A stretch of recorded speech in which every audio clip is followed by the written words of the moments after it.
ইসরায়েলের মধ্যাঞ্চল আগুনে পুড়ে যাচ্ছে। গাজায় যখন অত্যাচারের সীমানা ছাড়িয়ে গেছে, ঠিক তখনই মানবতাহীন বেনিয়ামিনের দেশ হতে ভেসে আসছে মানুষের আর্তনাদ। আগুন ছাই করে দিচ্ছে সবকিছু। এই যেন আগুনের প্রতিশোধ।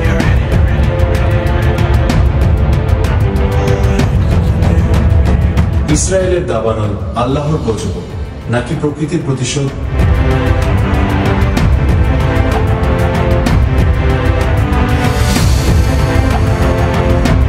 পৃথিবীর বুকে যখন নিরীহ শিশুদের আর্তনাদ পৌঁছায় আসমানে, যখন মায়েদের বুক খালি হয়ে যায় সন্তানের রক্তে,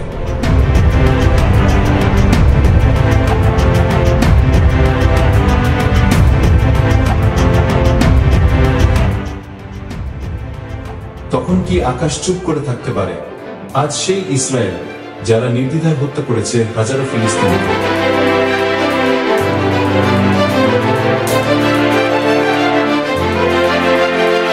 আজ তারাই পুড়ে যাচ্ছে নিজের আগুনে।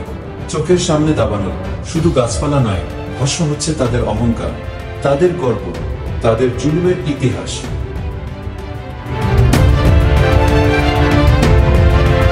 ধর্মীয় দৃষ্টিকোণ।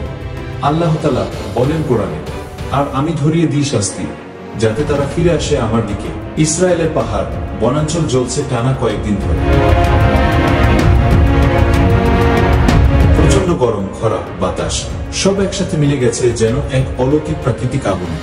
দমকল বাহিনী হিমশিম খাচ্ছে, মানুষ পালাচ্ছে, দিক বিদিক ছুটছে। আল্লাহর গজব যখন আসে, তখন শক্তিশালী অস্ত্র রক্ষা করতে পারে না। যারা চোখে চোখ রেখে পবিত্র কুরআনকে পুড়িয়েছে, যারা মসজিদে হামলা চালিয়েছে, আজ তাদের চোখের সামনে জ্বলছে তাদের ঘর। ভাই ও বোনেরা, আমরা যেন ভুলে না যাই, অত্যাচারীদের জন্য আল্লাহর গজব অদৃশ্য হলেও একদিন ঠিকই প্রকাশ পায়। ফিলিস্তিনের মজলুমদের জন্য দোয়া করুন, আর গজব থেকে রক্ষা পেতে নিজের আমল ঠিক করুন। আল্লাহর বিচার শুরু হয়ে গেছে। আপনি কি প্রস্তুত? ভিডিওটি শেয়ার করুন যেন বিশ্ব জানে, দুনিয়ার সকল জুলুম একদিন জ্বলে ছাই হয়ে যায়।